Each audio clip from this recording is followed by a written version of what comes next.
काव्या कथा अमृत। पूरे साल में 24 एकादशी आती है और उत्पन्ना एकादशी साल की पहली एकादशी होती है। माता एकादशी एक देवी थी जिनका जन्म भगवान विष्णु के शरीर से हुआ था, अतः ये प्रभु के समान ही पवित्र है। इस दिन भगवान विष्णु की पूजा की जाती है। एकादशी माता मार्गशीर्ष मास की कृष्ण एकादशी को प्रकट हुई थी, जिसके कारण इस एकादशी का नाम उत्पन्ना एकादशी पड़ा। इसी दिन से एकादशी व्रत शुरू हुआ था। यदि साल भर की सभी एकादशी व्रत का संकल्प लेते हैं तो इसकी शुरुआत उत्पन्ना एकादशी से ही की जाती है। आज हम उत्पन्ना एकादशी की पावन व्रत कथा का श्रवण करेंगे। इन सभी एकादशियों की कथा भगवान श्री कृष्णा ने युधिष्ठिर को महाभारत के समय यानी कि द्वापर युग में सुनाई थी। बोलिए एकादशी माता की जय, बोलिए श्री सत्यनारायण भगवान की जय, बोलिए श्री गणेश जी महाराज की जय। धर्मराज युधिष्ठिर कहने लगे कि हे भगवान, मैंने कार्तिक शुक्ल एकादशी अर्थात प्रबोधिनी एकादशी का सविस्तार वर्णन सुना। अब आप कृपा करके मुझे मार्गशीर्ष माह के कृष्ण पक्ष की एकादशी के विषय में भी बतलाइए। इस एकादशी का क्या नाम है तथा इसके व्रत का क्या विधान है, इसकी विधि क्या है, इसका व्रत करने से किस फल की प्राप्ति होती है। भगवान श्री कृष्ण बोले, मार्गशीर्ष माह के कृष्ण पक्ष में आने वाली इस एकादशी को उत्पन्ना एकादशी कहा जाता है। ये व्रत शंखोद्धार तीर्थ में स्नान करके भगवान के दर्शन करने से जो फल प्राप्त होता है उसके बराबर पुण्य मिलता है। इसका महात्म्य मैं तुमसे कहता हूँ, ध्यानपूर्वक सुनो। भगवान कहने लगे, हे युधिष्ठिर, सतयुग में मुर नाम का दैत्य उत्पन्न हुआ। वो बड़ा बलवान और भयानक था।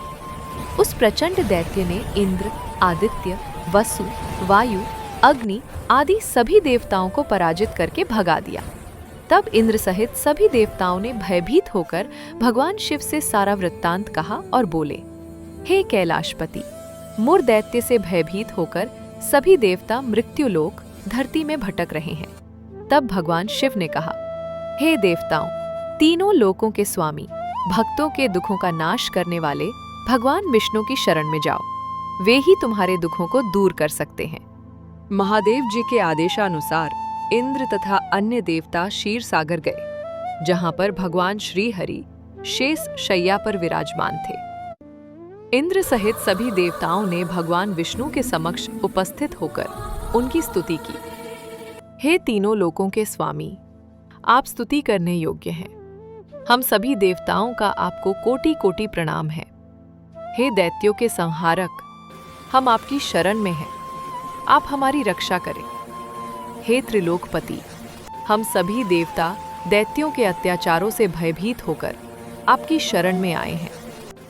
इस समय दैत्यों ने हमें स्वर्ग से निकाल दिया है और हम सभी देवता बड़ी ही दयनीय स्थिति में मृत्युलोक में विचरण कर रहे हैं। अब आप ही हमारे रक्षक हैं, रक्षा कीजिए। हे जगन्नाथ, हमारी रक्षा करें। इंद्र के ऐसे वचन सुनकर भगवान विष्णु कहने लगे कि हे इंद्र, ऐसा मायावी दैत्य कौन है जिसने सब देवताओं को जीत लिया है? उसका नाम क्या है, उसमें कितना बल है और किसके आश्रय में है तथा उसका स्थान कहाँ है? ये सब मुझसे कहो। भगवान विष्णु के इन स्नेहमयी वचनों को सुनकर देवेंद्र ने कहा, हे प्रभु, प्राचीन काल में ब्रह्मवंश में उत्पन्न हुआ नाड़ी जंगम नाम का एक असुर था, जिसका मुर नामक एक पुत्र है, जो चंद्रवती नामक नगरी में निवास करता है, जिसने अपने बल से मृत्युलोक एवं देवलोक पर विजय प्राप्त कर ली है तथा सब देवताओं को देवलोक से निकालकर अपने दैत्य कुल के असुरों को इंद्र, अग्नि, यम, वरुण, चंद्रमा आदि लोकपाल बना दिया है। वह स्वयं सूर्य बनकर पृथ्वी को तपता है तथा स्वयं मेघ बनकर जल की वर्षा करता है।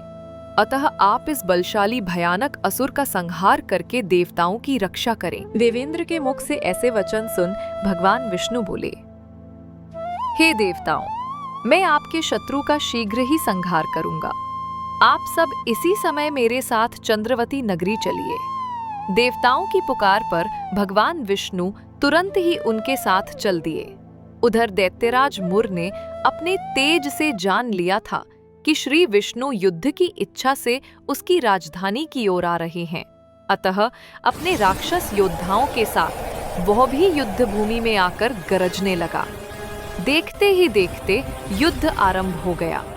युद्ध आरंभ होने पर अनगिनत असुर अनेक अस्त्रों शस्त्रों को धारण कर देवताओं से युद्ध करने लगे, किंतु देवता तो पहले ही डरे हुए थे। वो अधिक देर तक राक्षसों का सामना न कर सके और भाग खड़े हुए। तब भगवान विष्णु स्वयं युद्ध भूमि में आ गए। दैत्य पूर्व से भी अधिक उत्साह में भरकर भगवान विष्णु से युद्ध करने लगे। दैत्यों के आक्रमणों को श्री विष्णु अपने चक्र एवं गदा के प्रहारों से नष्ट करने लगे। इस युद्ध में अनेक दैत्य सदा के लिए मृत्यु की गोद में समा गए। केवल मुर बचा रहा और दैत्यराज मुर भगवान विष्णु के साथ अविचल भाव से युद्ध करता रहा। भगवान जो भी तीक्ष्ण बाण चलाते वे सब उसके तेज से नष्ट होकर उस पर पुष्पों के समान गिरने लगते। अनेक अस्त्रों शस्त्रों का प्रयोग करने पर भी भगवान विष्णु उससे जीत न सके। तब वे आपस में मल्ल युद्ध करने लगे।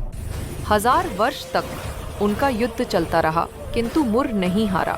अंत में भगवान विष्णु शांत होकर विश्राम करने की इच्छा से बद्रिकाश्रम स्थित 38 कोस लंबी सिर्फ एक द्वार वाली हेमवती नाम की एक गुफा में प्रवेश कर गए। विष्णु भगवान वहां योग निद्रा की गोद में सो गए। मुर भी पीछे पीछे आ गया और भगवान को सोया देखकर वह उन्हें मारने को तैयार हो गया। उन पर वार करने के लिए मुर ने जैसे ही हथियार उठाए, तभी भगवान के शरीर से उज्जवल कांतिमय रूप वाली देवी प्रकट हुई और राक्षस को ललकार कर उससे युद्ध करने लगी। वह असुर उस देवी से निरंतर युद्ध करता रहा। कुछ समय व्यतीत होने पर उस देवी ने क्रोध में आकर उस दैत्य के अस्त्र शस्त्रों के टुकड़े टुकड़े कर दिए, उसका रथ तोड़ डाला। अब तो उस दैत्य को बड़ा ही क्रोध आया और वह सारी मर्यादाएं भंग करके उस देवी से मल्ल युद्ध करने लगा। उस तेजस्वी देवी ने उस राक्षस को एक प्रहार से मूर्छित कर दिया तथा उसकी मूर्छा टूटने से पूर्व ही उसका शीश काटकर धड़ से अलग कर दिया। भगवान विष्णु जब निद्रा से जागे तो उस असुर को मरा देखकर उन्हें घोर आश्चर्य हुआ और वे सोचने लगे कि इस महाबली को किसने मारा है। तब वह तेजस्वी देवी श्रीहरि से हाथ जोड़कर बोली, हे जगदीश्वर, ये असुर आपको मारने को तैयार था, तब मैंने आपके शरीर से उत्पन्न होकर इस असुर का वध किया है। देवी की वचनों को सुन भगवान विष्णु ने कहा, तुमने इस असुर का संहार किया है, अतः हे देवी, मैं तुमसे अत्यंत प्रसन्न हूँ। इस राक्षस का अंत कर तुमने तीनों लोकों के देवताओं के कष्ट को हरा है, इसीलिए तुम अपनी इच्छा अनुसार वरदान मांग लो।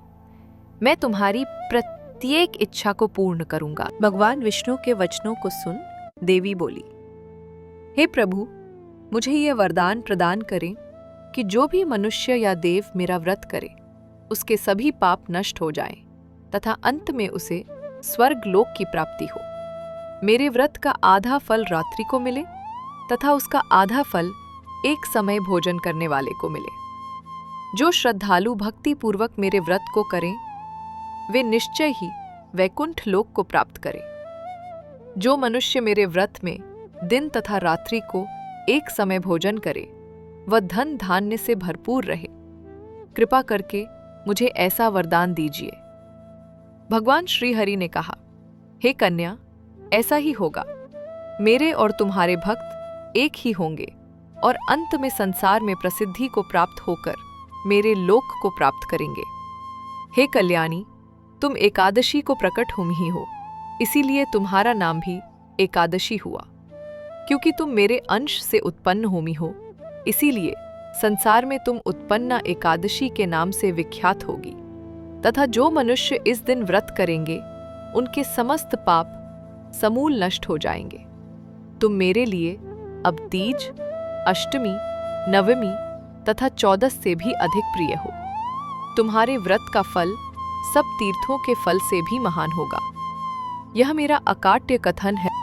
इतना कहकर भगवान श्रीहरि उस स्थान से अंतर्धान हो गए। इस कथा के बाद भगवान श्री गणेश जी, विष्णु जी और एकादशी माता की आरती भी करनी चाहिए। इसका लिंक मैं डिस्क्रिप्शन में दे रही हूँ।